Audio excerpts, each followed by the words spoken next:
Imagine walking down a street where the price of your life is less than the phone in your pocket. A place where police don't patrol, laws are just suggestions, and the sound of gunfire is as common as a car horn. We aren't talking about a war zone. We are talking about a living, breathing city where millions of people wake up, go to work, and try to survive every single day. Welcome to the deep dive into the most dangerous city on Earth. But before we reveal its name, we need to understand what pushes a city past the point of no return. When you think of danger, your mind probably goes to places torn apart by geopolitical conflict, like Mogadishu, or regions under cartel rule in Latin America. For years, cities like San Pedro Sula in Honduras or Caracas in Venezuela held the terrifying title of the murder capital of the world. In these places, a toxic cocktail of hyperinflation, corruption, and heavily armed gangs created urban labyrinths where stepping into the wrong neighborhood meant an automatic death sentence. Crime wasn't just organized, it ran the infrastructure. The local gangs, or collectives, took over public transport, food distribution, and electricity. If you wanted to survive, you didn't call the police, you paid the local boss. Yet, as the global landscape shifts, a new titan of terror has emerged, breaking all previous statistical records. To truly rank the most dangerous city on Earth, experts look at the homicide rate per 100,000 residents. A normal, safe city has a rate of less than 3. A dangerous city crosses 20. But the city we are looking at today features a staggering homicide rate that pushes past 140. That means you are physically safer walking through many active military zones than you are walking down the main avenue of this metropolis. We are talking about Celaya, located in the Guanajuato state of Mexico. What makes Celaya a living nightmare isn't just random street crime. It is a full-scale asymmetric turf war playing out in real time between two of the world's most brutal criminal organizations, the Jalisco New Generation Cartel and the Santa Rosa de Lima Cartel.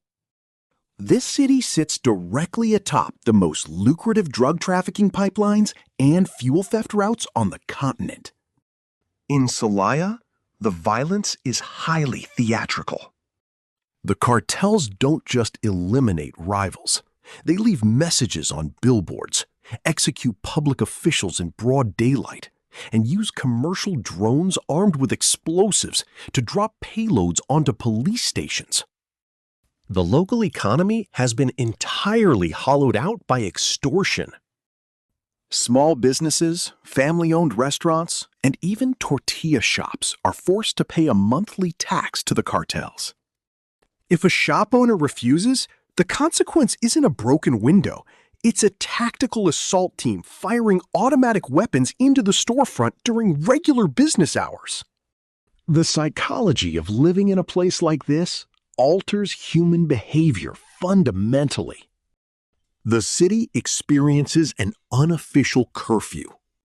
As soon as the sun sets, the vibrant streets turn completely ghost white. Residents have developed an acute survival instinct, learning to distinguish the sound of firecrackers from semi-automatic rifle fire within milliseconds.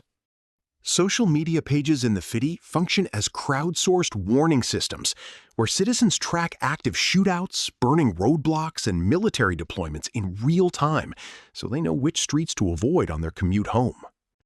But why doesn't the government just step in and fix it? The answer lies in the total institutional collapse of the local law enforcement apparatus. In the most dangerous city on Earth, being a police officer is the deadliest job available. Cartels regularly kidnap officers directly from their homes, extort their families, and leave hit lists posted on telephone poles. This has led to massive waves of police resignations, leaving the city virtually lawless and relying entirely on federal forces or the military, who were forced to patrol the streets in heavily armored convoys with mounted 50 caliber machine guns. This brings us to the ultimate question. Can a city this far gone ever be saved? History shows us it is incredibly difficult, but not completely impossible. Cities like Medellin in Colombia once defined global urban terror in the late 80s and early 90s under Pablo Escobar. Through massive investments in social infrastructure, community schooling, cable car transportation connecting isolated slums, and rigorous intelligence-led policing, Medellin transformed itself into a hub of innovation and tourism. However, the path to recovery takes decades, billions of dollars, and political will that is entirely uncorrupted, a luxury that the current residents of Celaya simply do not have. As you read this, the balance of power remains firmly in the hands of those who rule by the gun, making it a place where survival is the only true currency.